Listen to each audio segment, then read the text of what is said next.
জাদুকররা দুনিয়াতে খুব খারাপ অবস্থায় ধ্বংস হয়, কঠিন কষ্ট পেয়ে ধ্বংস হয়। কারণ এরা যে জিন শয়তানগুলোকে ব্যবহার করে, এরা এদেরকে আযাব দিতে থাকে, আযাব দিতে থাকে। কোনো ভালো অবস্থায় কোনো জাদুকর মারা যায় না, ধ্বংস হয়নি দুনিয়াতে। এটা তো দুনিয়ার তাদের খুব পরিণতি, আর আখিরাতে তো কঠিন শাস্তি আছে এদের জন্য। অভিশপ্ত মালাউন এরা, জি, এরা হচ্ছে সত্যিকার মালাউন। জি, আল্লাহ লানত, রসুলের লানত, মুমিনদের লানত এদের উপর রয়েছে। আল্লাহ এদের অনিষ্ট থেকে রক্ষা করেন। তো কি বলছিলাম, হ্যাঁ, মরীচিকার কথা বলতে গিয়ে এতদূর গেলাম। তো মরীচিকা ধুধু করছে প্রচণ্ড রোদের সময়, প্রখর রোদের সময়, আর মনে হচ্ছে পানি পানি, কিন্তু যখন মানুষ আসছে ওই অবস্থায় রৌদ্রের সময়, তখন মনে হচ্ছে মরিচিকাগুলো সরে যাচ্ছে, মরিচিকা সরে যাচ্ছে, আর মানুষকে দেখতে পাচ্ছি। হ্যাঁ, মানুষকে দেখতে পাচ্ছি। ধীরে ধীরে তারা এগিয়ে আসছে। ফালাম ইয়ামলিকাল ইয়াহুদি, ইহুদি দেখার পরে সে নিজেকে আর সামলাতে পারেনি। আন কালাবি আলা সৌতেহি, সে উচ্চ স্বরে চিৎকার করে বলল, ইয়া মাশারাল আরব, প্রতিবেশী আশেপাশে মুসলিমরা বসবাস করছেন, আওস খাজরাজ আনসারীরা, হে আরব জাতির, হাযা জাদ্দুকুম আল্লাযী তানতাযিরুন, এই হচ্ছে তোমাদের সৌভাগ্যবান ব্যক্তি। এটি একটি অর্থ জাদ্দুকুমের। আর আরেকটি অর্থ হচ্ছে ইনি হচ্ছেন তোমাদের রাষ্ট্রনায়ক, প্রধান, হ্যাঁ, তোমাদের রাষ্ট্রনায়ক। দুটো অর্থ করলাম, দুটো শাব্দিক অর্থ না, এগুলো ভাব অর্থ। এই অর্থগুলিতে আরবরা জাদ্দুন শব্দটিকে ব্যবহার করে, কিন্তু জাদ্দুনের অর্থ কি? জাদ্দুন মানে দাদা, জাদ্দুন মানে দাদা অথবা নানা। দাদাকে জাদ বলে আরবিতে, আর নানাকেও। হ্যাঁ, এটা ঠিক ওই রকমই, যেমন বাংলাদেশের অধিকাংশ এলাকায় ছেলের ছেলেকে মেয়েদেরকেও নাতি বলছে, আর মেয়ের ছেলে মেয়েকেও কি বলছে? নাতি বলছে। তখন আপনাদেরকে এখন ভেঙে বলতে যে ভাই কেমন নাতি, বলছে ছেলের ঘরের নাতি নাতিন, মেয়ের ঘরের নাতি নাতিন। কিন্তু আমাদের মতো যদি কদিন পোতাপতি না নাতি নাতিন, তো ঝামেলা শেষ। আরবিতে ওইটাই সমস্যা আছে, যে জাদ্দুন মানে দাদাও হইতে পারে, জাদ্দুন মানে না না। হাসান হোসেনের জাদ হচ্ছেন রাসূলুল্লাহ সাল্লাল্লাহু আলাইহি ওয়াসাল্লাম, জাদ্দুন মানে এখানে না না। আর হাসান হোসেনের জাদ্দুন দাদা হচ্ছে কে? হাসান বিন আলী বিন আবি তালিব, আবু তালিব। বোঝা গেছে না? জি। তখন বলতে হবে জাদ, হ্যাঁ, লে আবু, না জাদ লে উম, মায়ের দিক থেকে জাদ, না বাপের দিক থেকে জাদ, এরকম করে বলতে হয় আরবিতে। যেমন আপনারা বলছেন যে ছেলের ঘরের আর মেয়ের ঘরের বলতে হচ্ছে, ঠিক।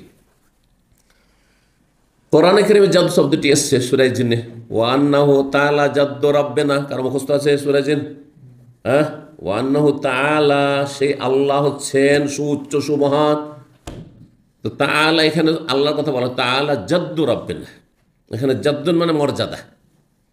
আর যিনি রাষ্ট্রনায়ক হন, প্রধান হন, তিনি মর্যাদাবান হন।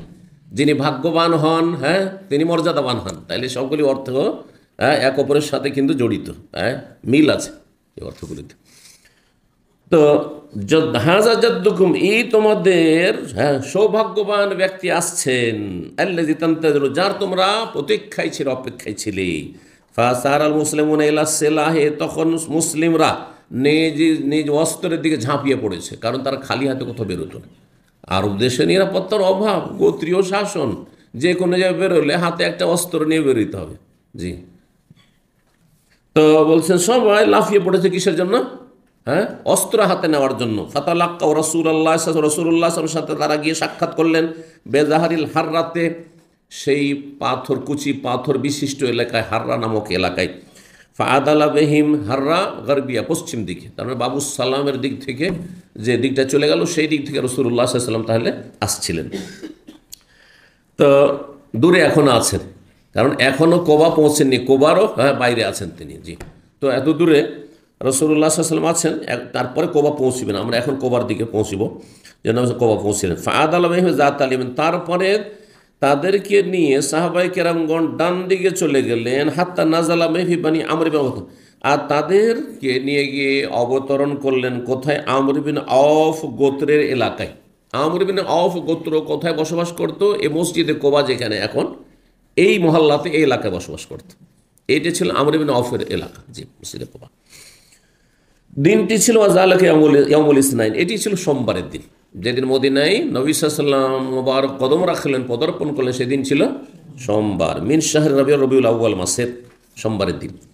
ফাকাম আবু বকর লিন্নাস, তারপর আবু বকর সিদ্দিক রাদিয়াল্লাহু তাআলা আনহু জনগণের সামনে দাঁড়ালেন।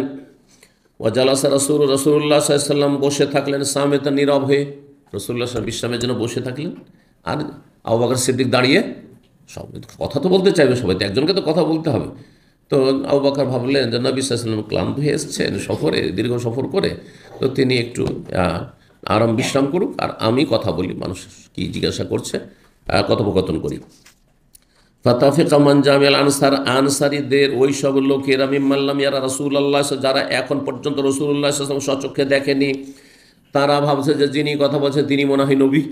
তাই ইউহাইয়া আবু বকরকে এসে তারা তাহিয়া পেশ করছেন, মানে সালাম অভিবাদন করছেন, সালাম পেশ করছেন। হাত্তা আসাবাতি শামসু রাসূলুল্লাহ সাল্লাল্লাহু আলাইহি ওয়াসাল্লাম, এমনকি রাসূলুল্লাহ সাল্লাল্লাহু এমন একটা সময় হলো যে রাসূলুল্লাহ সাল্লাল্লাহু আলাইহি ওয়াসাল্লামের মোবারক শরীরে রৌদ্র পড়তে শুরু হয়েছে, রৌদ্র পড়তে শুরু হয়েছে। তাহলে এমন একটা জায়গাতে অবস্থান করে যেখানে একটু ছায়া ছিল। আর ছায়া তো স্থির থাকে না। দিনের বা ছায়াকে স্থির থাকে? সরতেই থাকে, সব সরতে থাকে। সরতে সরতে গিয়ে রাসূলুল্লাহ যেখানে বসেছিলেন সেই জায়গায় কি পড়েছে? রোদ পড়েছে। যখন রোদ পড়ে গেছে, আকবাল আবু বকর, তখন আবু বকর এগিয়ে আসে, হাত্তা জাল্লাল আলাইহি বিরিদাহি, নিজ চাদর দিয়ে রাসূলুল্লাহ সাল্লাল্লাহু আলাইহি ওয়াসাল্লামকে ছায়া করতে শুরু করলেন। ছায়া করতে শুরু করেছে আবু বকর সিদ্দিক রাদিয়াল্লাহু তাআলা, ছায়া করতে শুরু করেছেন ছাতার মতো করে চাদর দিয়ে। ফারাফান নাস রাসূলুল্লাহ, তখন রাসূলুল্লাহ সাল্লাল্লাহু আলাইহি চিনতে পেরেছে, না রাসূলুল্লাহ সাল্লাল্লাহু আলাইহি ওয়াসাল্লামকে লোকেরা চিনতে পেরেছে। ওই সময় তখন চিনতে পেরেছে ওই সব লোকেরা যারা সরাসরি দেখেনি ইতিপূর্বে রাসূলুল্লাহ সাল্লাল্লাহু আলাইহি ওয়াসাল্লামকে, কিন্তু যারা দেখেছে তারা চিনতে পেরেছে। ফালাবিসা রাসূলুল্লাহ সাল্লাল্লাহু আলাইহি ওয়াসাল্লাম ফি বানি আমর ইবনে আওফ বিজা আশরাতা লাইলা, রাসূলুল্লাহ সাল্লাল্লাহু আলাইহি ওয়াসাল্লাম এই আমর ইবনে আওফ গোত্রের মহল্লাতেই 10 দিনের বেশি সময় সেখানে অতিবাহিত করলেন।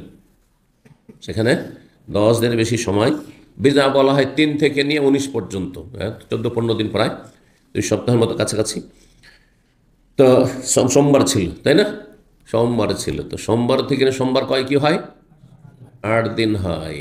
আর তার সাথে আরও লাগান মঙ্গল, বুধ, বৃহস্পতি, জুমা, 4 দিন, কত হয়? 11-12 প্রায় হয়ে যায়। তো যাই হোক, তো তারপরে রাসূলুল্লাহ সেখান থেকে বেরোলেন। উসসিসাল মসজিদ, আর সেখানে নবী সাল্লাল্লাহু আলাইহি ওয়াসাল্লামের প্রথম কাজ হলো যে সালাত পড়তে হবে, সেটা মসজিদ নির্মাণ করতে হবে। এই জন্য যেই কোনো জায়গায় নতুন মহল্লা তৈরি করতে যায়, নতুন কমপ্লেক্স তৈরি করতে আজকাল অনেকেই করছেন, কিন্তু তাই না? যে আমরা এখানে সহি আকিদা মানহাজের ভাইয়েরা আমরা এখানে বসবাস করে, এখানে আমরা একটা কমপ্লেক্স তৈরি করবো, বিল্ডিং তৈরি করবো, টাওয়ার তৈরি করবো, করবো। তাহলে আগে চিন্তা করতে হবে মসজিদ, মসজিদ তৈরি করে চিন্তা করতে হবে মুসলমানকে। রাসূলুল্লাহ মসজিদ নির্মাণ করলেন, আল্লাযী উসসিসা আলা তাকওয়া, যেই মসজিদ আল্লাহ ভীতির ওপর স্থাপিত হয়েছে, যে মসজিদের ভিত্তি স্থাপন করা হয়েছে তাকওয়ার ওপর। দেখেন, অন্তরে যদি আল্লাহর ভয় থাকে, আল্লাহর ভয় নিয়ে ইখলাসের সাথে, নিষ্ঠার সাথে আল্লাহ সন্তুষ্টির জন্য যদি কোনো কাজ করেন, সেটা কিন্তু দীর্ঘায়িত হয়, সেটা টিকসই হয়, লাস্টিং করে। আর যদি দুনিয়ার স্বার্থ থাকে তাতে বরকত হয় না।